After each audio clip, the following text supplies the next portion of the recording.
Hey everyone, welcome to Plants and Politics. I have an update to share about the January 6th investigation, one that debunks one of the most widespread, popular right-wing fairy tales about a false flag operation or the FBI inciting Trump's terrorists. So you guys may have heard the name Ray Epps.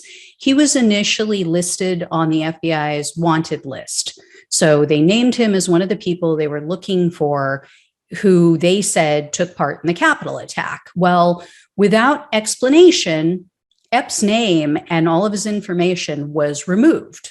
And they never explained why. They never arrested him. And this is even though there was video evidence showing that on January 5th, on the evening of January 5th, he was in DC. And in some of these videos, he was seen and heard encouraging other people to enter the Capitol building the following day on the 6th. So the right, desperate to change the narrative, right, and blame anyone other than some of Trump's rabid base, they latched onto this non-story and they ran with it. And I say it's a non-story because there are plenty of people who have been documented to be at the Capitol on January 6th, and they haven't been arrested yet. I have an ongoing list.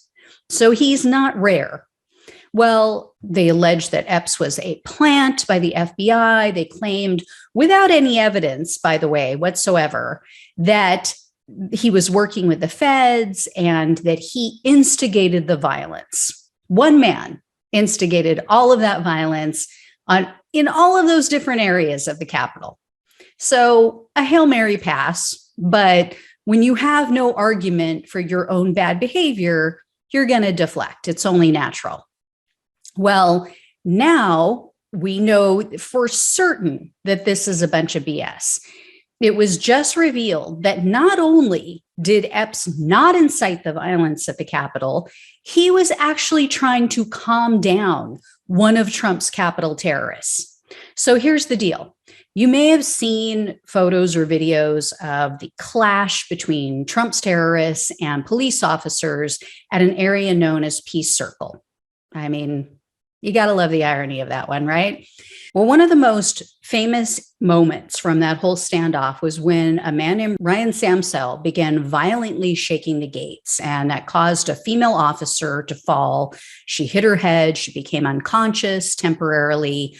Well, just prior to that infamous moment, Samsel was seen on video talking separately with two different men. One was Proud Bigot member Joe Biggs. He's the guy who also infamously smashed one of the first windows. He was one of the first to breach the Capitol with a stolen riot shield. And this moment is what led to that. This is what got him onto the Capitol grounds to do that. The other man that he spoke with, that Ryan Samsel spoke with, was Ray Epps. So right-wing conspiracy theorists claim that, but for Epps, Samsel wouldn't have attacked the police.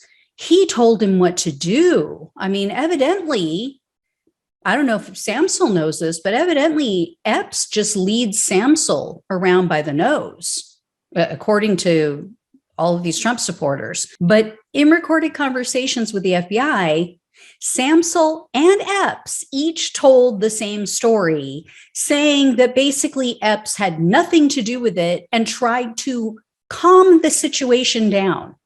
So according to newly released documents, Epps actually reached out to the FBI when he saw his name on the watch list.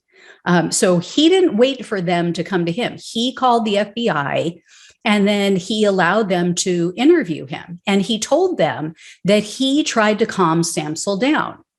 Then in a separate interview with Samsel, Samsel told the FBI, quote, "He came up to me and he said, 'Dude,' his entire words were, 'Relax, the cops are doing their job.'"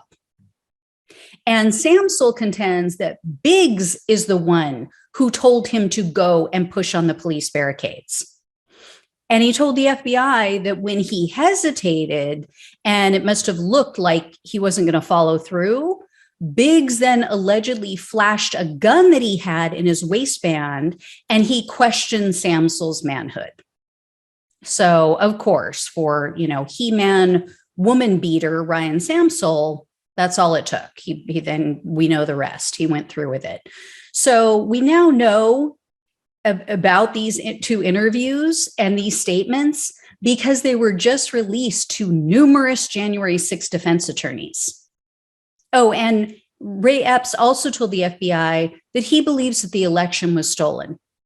So looks like that, Tucker Carlson, his white fright crew are wrong again. What a shock. Anyway, guys, if I hear more, I will let you know. Thanks so much for watching and listening. Take care. I'll talk with you soon.